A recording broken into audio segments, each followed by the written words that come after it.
Spencer Conway's epic solo journey around Africa on a motorcycle has come to an abrupt halt due to a near-fatal shooting in northern Kenya. Fortunately, Spencer's been rescued by his friend Carl, who's organised transport to take him and the broken bike to Kenya's capital, Nairobi. He's now staying at Karen Camp on the outskirts of the city, trying to get over the ordeal. Here he's joined by Sean, a cameraman who's flown out from the UK on Spencer's family's request to check Spencer's in one piece and able to continue with his journey. Coping with the shooting was really strange because the initial thing was so quick. I literally waved to this guy, he turned around and fired, and the bike came out from underneath me. I jumped back on the bike and rode off. It didn't sink in. It takes time, and the worst part was really the next 6 hours. And after about 3 hours, I really kind of, I have to admit it, I sort of broke down a little bit. Without exaggerating, I was that far from getting my legs shot off, so literally that far from being killed. It was extremely close. At no point did I ever think of stopping the trip, because I've decided to do it and I am going to do it. I would have had to be killed, to be honest, to stop the trip.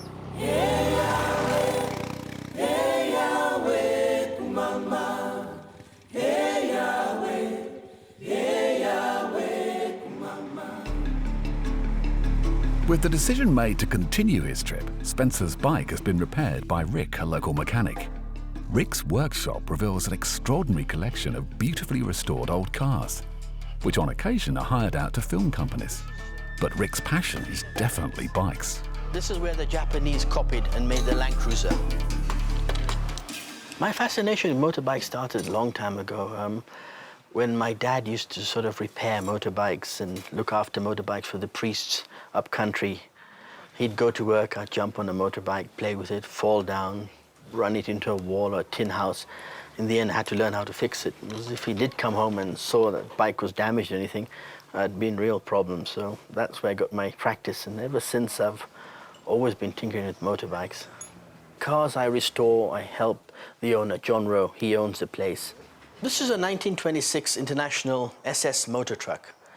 This, in its days, was the ultimate. I mean, if you went on safari or you wanted to cross anywhere, this would be the car. This was the actual car we used in the film Out of Africa, and this is the car Robert Redford drove. John's been collecting these cars throughout, I mean, from a very young age. We collect them all over the place. I mean, up country, someone calls us, says, oh, there's a car in a shed and it's rotting there. We'll literally jump in the car, we won't even think about it. This is the 1934 Rolls-Royce boat tail. It was brought in by the settlers. It was typical of the settlers in the olden days to bring in these sort of prestigious cars and use them. This was sort of cut up, made a flatbed, and used for transporting milk. It literally turned out to be an expensive milk float. All the cars we have here have been locally found, locally brought in the country. This collection is a good sample of all the cars from the 30s, 40s. Yeah, this is a 1937 Dodge.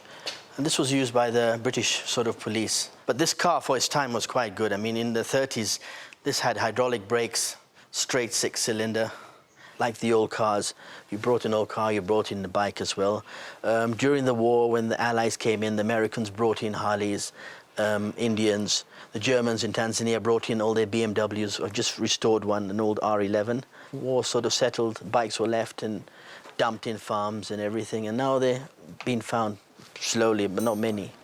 Rick obviously likes his old bikes, but what does he think of Spencer's modern bike?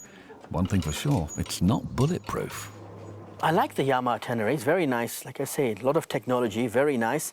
Only slight disadvantage for us in Africa would be the fuel injection. I think when he got shot at or something, bullet must have gone through. It broke the main caliper plate completely, so we had to take that out, weld it, thread it, and fit it. The rim completely buckled. The back bracket that holds the boxes was gone completely, so we sort of shadowed. Roughly, we made our own out of metal. We copied from right to left. When he rode it with a flat tire and everything, I mean, there was no tire. It must have strained, quite a bit of strain on one gear. So we took that out, repaired the gear, filed it, put it together, and because otherwise we couldn't get parts for that. So we're happy with it. It worked well. With the bike repaired, it's time for Spencer to move on. But first, he wants to see for himself one of the largest slums in Africa. It's called Kibera. It's estimated that 60% of Nairobi's population live in slums. That's 2.5 million people, and 1 million of those live here. Spencer meets up with Alvin, a resident of Kibera, who explains what life is like in the slum, how people survive, and its future.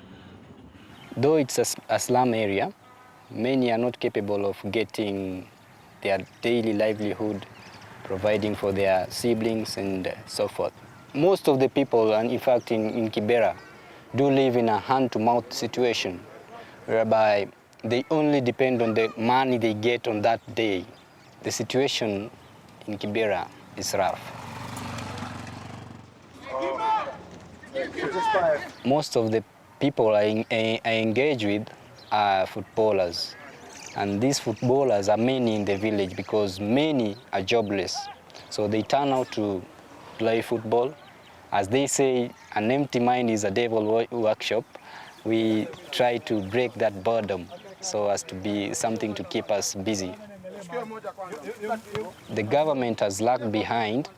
More and more ghettos are being built every day instead of building new houses for the people. There is corruption and lack of commitment, failure to look for the poor and just concentrating on the rich. I can't say it's the future of Kibera is good. We just have to push life, you know. Humbled by the residents of Kibera, Spencer realizes how lucky he is.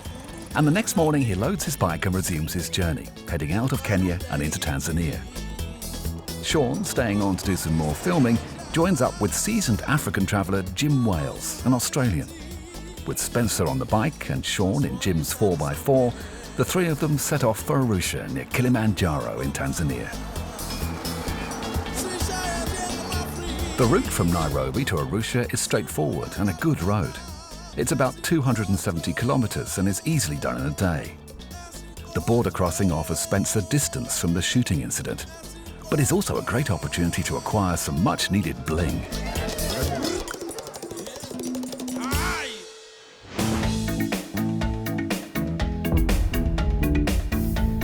Tanzania is about 4 times bigger than the United Kingdom and has a population of around 44 million. It's day 84 on my trip, and I've been delayed for 2 weeks, obviously because of my accident and fixing the bike. But I left Nairobi this morning at about 7 o'clock in the morning. It's all been really good riding. I've just come through into Tanzania, across the border in that direction with, excuse me a minute, there's a truck coming. Tends to happen when you do this. Obonia Sambu it's called. It's a mountain up there, and it's been a bit of dirt, bit of tar road, but really good, and it's so nice to be back on the bike. My destination for today is Arusha. It's right down that road, and right in front of us is Mount Meru. But much more exciting than that is on my left as I was riding down, I managed to make out the snow-capped peaks of Kilimanjaro. Not only is it an iconic landmark, but it's iconic to me really in that stage of my trip, so absolutely brilliant. This route from Kenya to Tanzania is well used by safari tourists travelling between the two countries. Arusha city is the gateway to the national parks in Tanzania, namely the Serengeti, the Ngorongoro Crater, and Mount Kilimanjaro, the highest mountain in Africa. After a long day's ride and with the light fading, they finally arrive in Arusha and find a campsite. This is a place called Masai Camp, which is pretty good, pretty organised, kind of standard. They have rooms that you can rent probably between $12, $15, but I've opted to go for the camping at $5. One little comment about arriving in places, I've got no real specific itinerary. I don't look things up in Lonely Planet, that sort of thing. So when you do come into a town, it's really a case of just asking people. What I do is I say, do you know where the local campsite is? I pop off there. If it's really, really rough, and I tend to ask if there's anywhere else nearby. So it's just sort of asking around. So generally you do find the right place.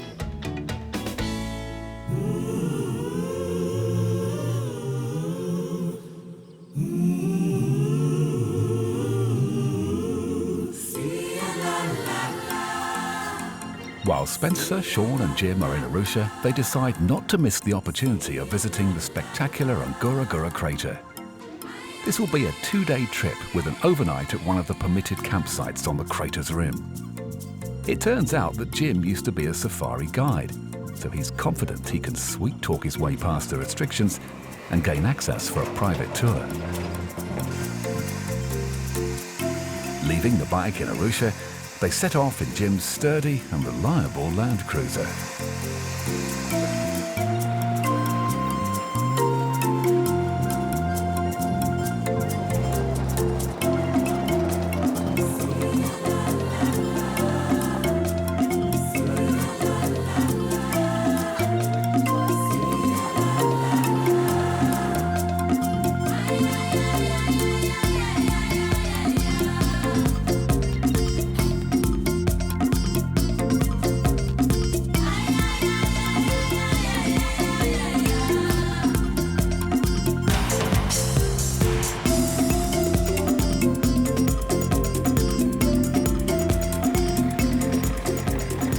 Now when we got here, we haven't actually gone in, we're on the rim. You can't really see it behind us, but we're sitting on a campsite on the rim of the crater. We skirted it earlier, came across elephants, came across giraffe, zebra. Excellent, really fantastic day. This is basically the setup for camping. So get the fire going, get the tent in place, as you can see, get everything sorted for the next day. Tomorrow morning we're heading into the crater, hoping to see lions, hopefully some rhino and possibly some hippos. So the real proper African experience.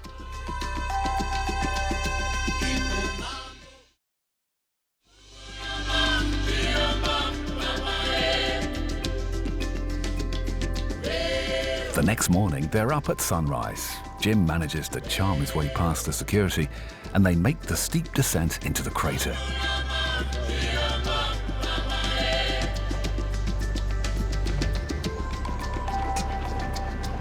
As the morning mist lifts, it reveals an extraordinary variety of wildlife living in this unique place.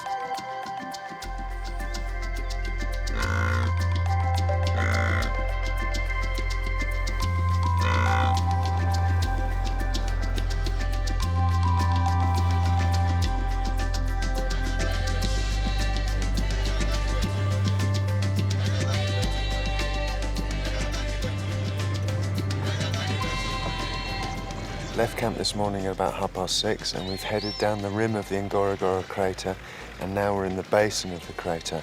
Now the thing about this area is that all around the edge is a massive crater and basically the animals that are in here have been breeding through generations because they can't get out of the crater.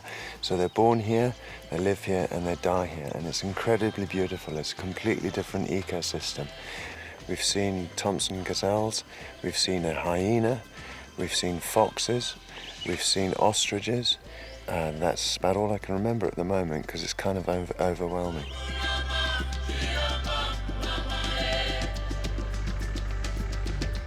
The crater is believed to have been formed 2 to 3 million years ago when a large volcano exploded and collapsed in on itself. The floor of the crater is about 160 square kilometers. Based on fossil evidence, man occupied the crater 2,000 years ago, and the first Europeans visited the crater in 1892. 2 German brothers leased the land from the German East Africa administration and farmed there until the First World War broke out. The area is regarded as one of the 7 natural wonders of Africa and is now a UNESCO World Heritage Site. Masai and other tribes are still permitted to live in the area, but are restricted to subsistence farming levels.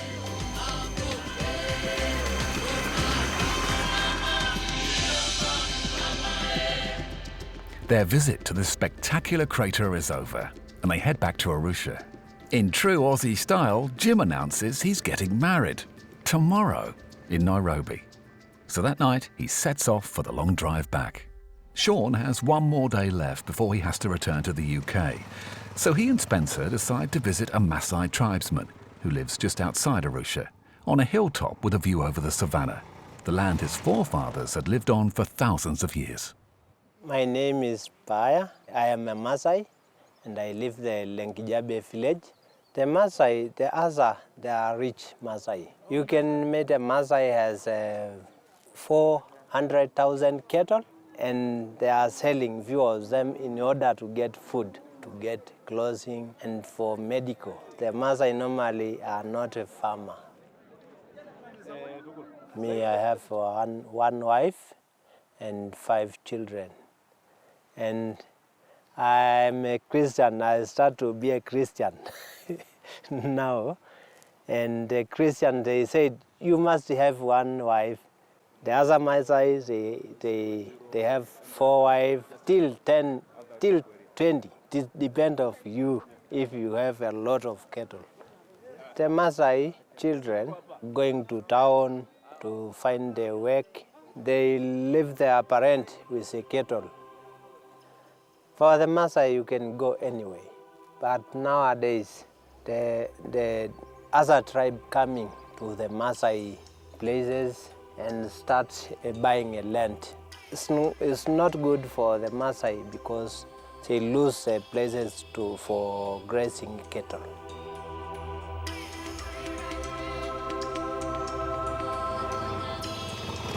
Not owning any cattle, Spencer doesn't have the right currency to buy a Maasai wife or two, so he continues his journey solo. Sean returns to the UK and Spencer loads his bike and rides out of this remarkable part of the world.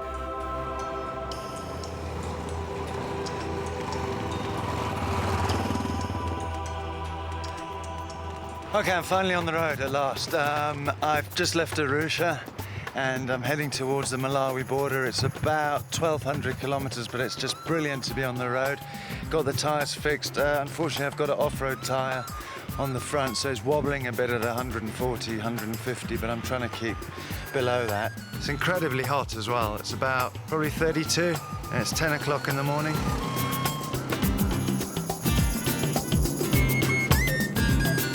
To reach Malawi, Spencer's route will take him 3 days. First, he'll head towards Tanzania's largest city, Dar es Salaam, on the coast. Then he'll take a southwesterly course through the Mikumi National Park, and then onto the border crossing at Songwe.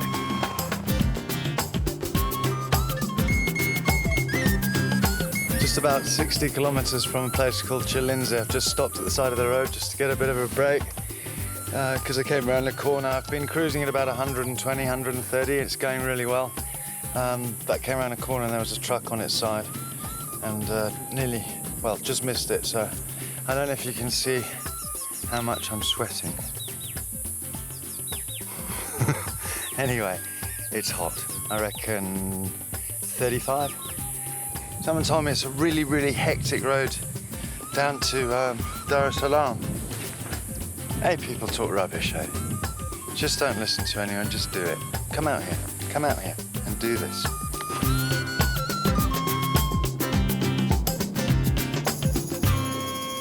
Right, it's day 90. I just left a place called Chalinde. I stayed the night there, it was fine, no problems.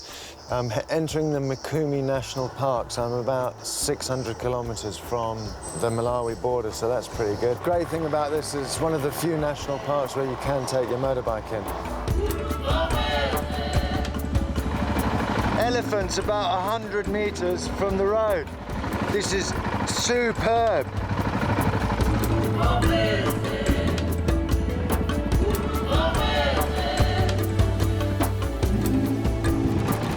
Not really supposed to get off the bike, but I'm in a national park, so I just couldn't resist, because you can't get into any of the others. So if I get taken by a lion in a second behind me, let's have a look.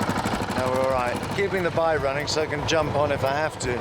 Got all these famous game reserves, and this one's just stunning, and I've never even heard of it.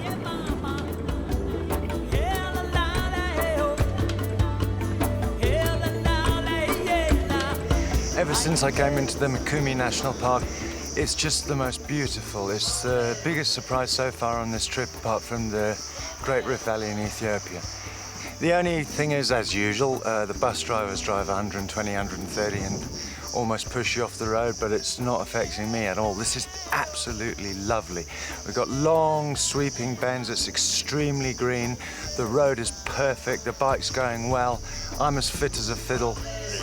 No, I am. I'm as fit as a fiddle and it's all going well.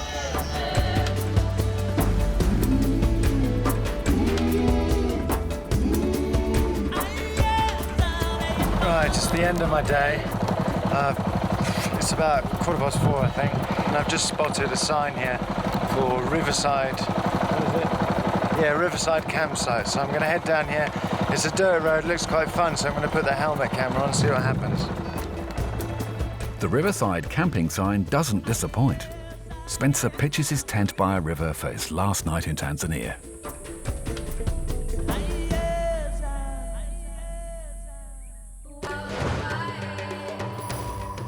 Malawi is a landlocked country, flanked by Tanzania, Zambia and Mozambique. Spencer has entered Malawi at the Songwe River Bridge border. He plans to make his way down the west shore of Lake Malawi, travelling almost 1,000 kilometres to the Mozambique border at Zobwe.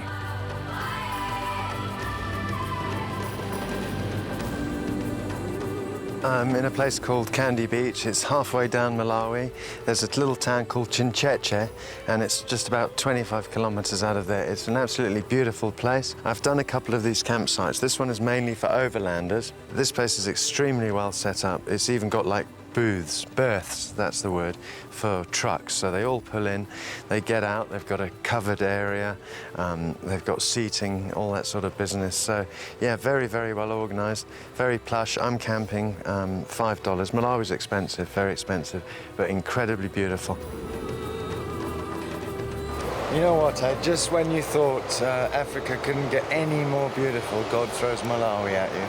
It is beyond belief. It's absolutely stunning. It's mountainous, it's green, it's got rivers, it's got beaches, it's got infrastructure, the roads are great, the people are great. It's the best country already.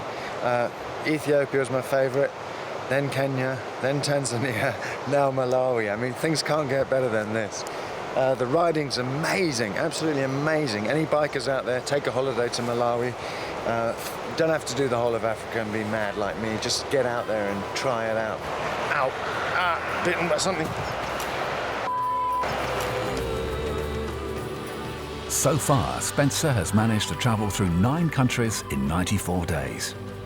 He still has 22 countries to go if he's to fulfill his ambition of circumnavigating Africa.